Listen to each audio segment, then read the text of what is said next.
Giving rice to beggars. When I was 4 years old, a severe drought plagued the land. Many neighboring districts were also affected. This resulted in people trekking from place to place in search of food. Most of them resorted to begging. They traveled in groups, each member holding a basket and begging for food from households, large and small. They didn't have anything to trade. Once they arrived at a house, they would sit, throw their hands above their heads, and wail about their suffering and hardships. The house owner would give them rice and food, as deemed appropriate. The band of beggars would then move on to the next house.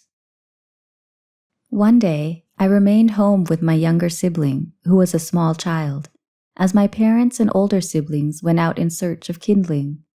This would be used to trade with other households for rice and food. The grains of rice they had previously acquired now filled a huge clay pot.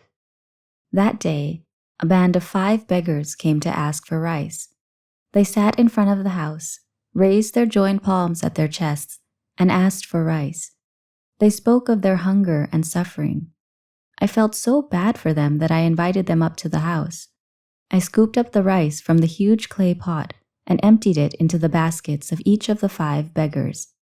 I gave them all the rice that my parents had acquired from various places. The beggars then asked for chili, salt, and fermented fish, so I took all that we had and gave it to them. I felt the most immense happiness. This feeling of bliss stuck with me throughout the entire day. At noontime, my parents and older siblings returned from the woods. They were famished. They started a fire and got ready to cook rice and other food. When they took the lid off the clay pot, they discovered that all of the rice was missing. The fermented fish, salt, and chili were also all gone. There was absolutely nothing left to cook with. When they asked me where the rice, fermented fish, salt, and chili were, I told them that I had given them away. My siblings yelled at me, and once my mother found out, she whipped me until my back was all red. My parents ordered me not to give away our rice, fermented fish, salt, and chili to anyone from that day forward. That night, my body ached. Since being born, that was the first time I had experienced the pain of my mother's whipping me. I felt angry with my mother. I hadn't even had lunch. I ran away from home without telling anyone. I kept going until I reached a desolate field about 1 kilometer away from home. There, all alone, I laid down to rest. At that moment, hunger hit me hard. I was a child who was in the process of growing. It felt like I would die from this hunger, but I endured it. Each breath I took was exhausting. Then I got thirsty, so I walked over to a pond. The water was green, murky, and filled with ox and buffalo feces. But since I was extremely parched, I slurped up that putrid water. Before I got up to leave, I noticed a large crab hole. I stuck my entire arm in and found a large frog. I pulled it out and found a rope to tie around its waist. Around 5 p.m., I heard an alarm sound as neighbors were asked to help search for the missing Thoon boy. The villagers frantically searched every possible location, but didn't find me. My mother, father, and older siblings combed through all of our relatives' homes, near and far, but found no trace of me. It was nearly dark when I walked home with that big frog hanging from my shoulder. I found my mother in the process of yelling for me.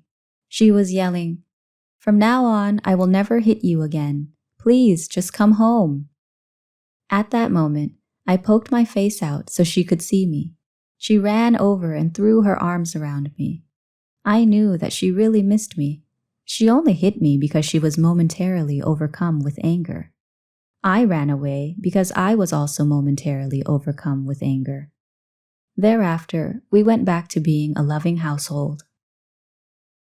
In the year 1942, my parents moved us to Udon Thani. We fled to Ban Nong Wang during World War II to escape the danger of fighter planes. Sometimes we ran into the forest or ducked down into holes in the ground. During nighttime in the village, it was completely quiet and people weren't allowed to light fires. When we heard a plane overhead, we would scramble to find a place to hide. The children didn't know what was going on, and the sounds of their crying filled the forest. I was 8 years old then and had just started attending school. I had a remarkable memory, and whatever my teachers taught, I would remember in its entirety. My teachers were mystified as to how this was possible. I moved up from 1st to 2nd to 3rd to 4th grade. At that time, 4th grade was the highest level being taught. I would take one notebook and one pencil to school with me. I would write down whatever I learned that day into that notebook. Once I got home, I would fold those notes into paper airplanes to play with. My friends would take home assignments our teachers gave us for reading practice. I didn't have to practice reading any of those at home. Once the teacher wrote the sentences on the board at school, I would read them. Within 2 passes, I would have them committed to memory. I didn't have to write them out like my friends did.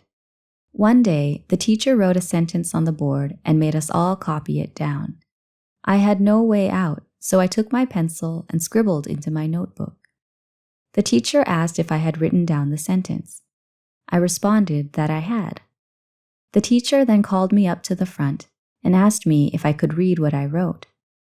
I responded that I couldn't read it, but had already remembered all of it. The teacher tested me, and I answered all of the questions without having to read anything from books.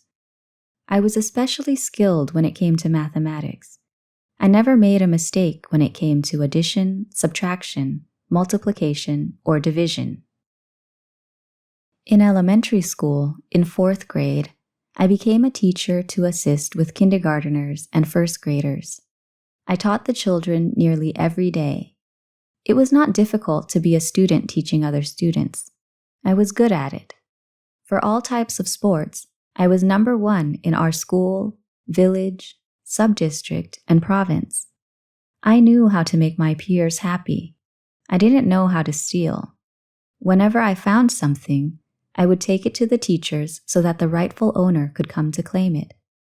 I was very determined that throughout my entire life, I would never take someone else's belongings. Stealing was something that felt very shameful.